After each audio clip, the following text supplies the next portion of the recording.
ओम श्री गणेशाय नमः। ओम नमः शिवाय। प्रिय भक्तों, आपका दिन शुभ और मंगलमय हो। प्रिय भक्तों, जैसा कि आप जानते हैं, कल की कथा में हमने श्रवण किया था 3 ज्योतिर्लिंगों की कथा। आइए आज शिव महापुराण में चौथे ज्योतिर्लिंग में प्रवेश करते हैं। नमः शिवाय। आप सभी भक्तों का स्वागत है हमारे YouTube चैनल पर, जहां हम आज प्रस्तुत कर रहे हैं भगवान शिव के 12 ज्योतिर्लिंगों की श्रृंखला की एक अत्यंत पावन कथा, ओमकारेश्वर ज्योतिर्लिंग की महिमा और उसकी पौराणिक कथा। प्रिय भक्तों, भारतवर्ष की पुण्य भूमि पर स्थापित 12 दिव्य ज्योतिर्लिंगों में से चौथा ज्योतिर्लिंग है ओमकारेश्वर। यह मध्य प्रदेश के खांडवा जिले के नर्मदा नदी के तट पर स्थित एक द्वीप मानधाता पर विराजमान है। इस ज्योतिर्लिंग का नाम ओंकारेश्वर इसलिए पड़ा क्योंकि यह ओम के आकार वाले पवित्र द्वीप पर स्थित है। यह स्थान आत्मा के परमात्मा से मिलन का साक्षात प्रतीक है। पुराणों के अनुसार एक समय देवलोक में देवताओं और असुरों में घनघोर संग्राम हो रहा था। असुरों की शक्ति बढ़ती जा रही थी और देवता बार बार पराजित हो रहे थे। घबरा कर देवताओं ने त्रिदेव की स्तुति की। विशेषकर रूप से भगवान शिव ने देवताओं से कहा, यदि तुम सच्चे मन से मेरी आराधना करो तो मैं स्वयं धरती पर ज्योतिर्लिंग रूप में अवतरित होकर धर्म की रक्षा करूंगा। तभी देवताओं ने नर्मदा नदी के तट पर एक दिव्य यज्ञ आरंभ किया और कठोर तप करने लगे। उनके हृदय में निकला परम ओम स्वर पूरे ब्रह्मांड में गूंज उठा। जैसे ही देवताओं की तपस्या ने चरम रूप लिया, उसी समय नर्मदा के तट पर स्थित मानधाता द्वीप पर ओम के आकार में एक दिव्य प्रकाश प्रकट हुआ। यह स्वरूप स्वयं शिव का था, जो अग्नि के तेज से भी अधिक प्रज्वलित और शांत रूप से ब्रह्मांड की ध्वनि ओम से गूंजता हुआ था। तभी वहाँ एक ज्योतिर्लिंग की स्थापना हुई, जिसे आज ओमकारेश्वर कहा जाता है।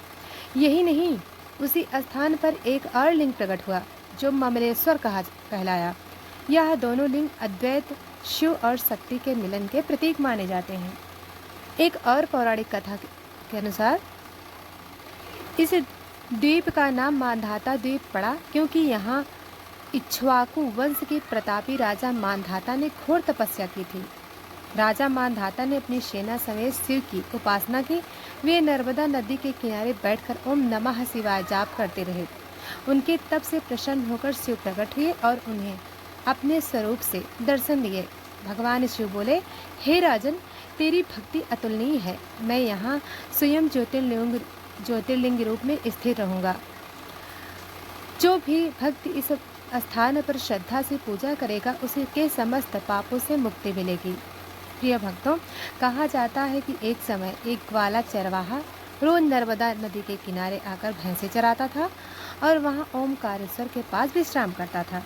वह अनपढ़ था, परंतु उसे शिव का नाम जपना अच्छा लगता था। वह बिना कोई विधि विधान जाने बस ओम नमः शिवाय का नाम लेकर हर दिन शिवलिंग पर जल चढ़ाता। एक दिन उसकी एक भैंस लापता हो गई। वह रोते रोते शिवलिंग के पास आ गया और बोला, हे भोलेनाथ, मेरी एक भैंस खो गई है। अगर आप सच्चे भगवान हैं तो मेरी मदद करो। उसी रात ग्वालों को सपने में भगवान शिव ने दर्शन दिए और कहा, जाओ, तुम्हारी भैंस जंगल के उस टोले के पास बंधी है। मेरी कृपा तुम पर है। सच में अगले दिन भैंस वहीं मिली। तभी से गांव वालों ने उस स्थान को भक्त ग्वाला धाम कहना शुरू कर दिया। उस स्थान पर भी एक छोटा शिवलिंग स्थापित कर दिया गया। ओमकारेश्वर ज्योतिर्लिंग के पास बहती है पुण्य सलिला नर्मदा नदी। मान्यता है कि यह शिव जी के रुद्र स्वरूप से प्रकट हुई थी।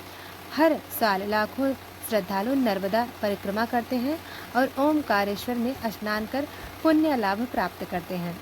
पुराणों में वर्णन आता है, जो भक्त ओमकारेश्वर के जल से स्नान करके व्रत रखते हैं, वे शिवलोक को प्राप्त करते हैं।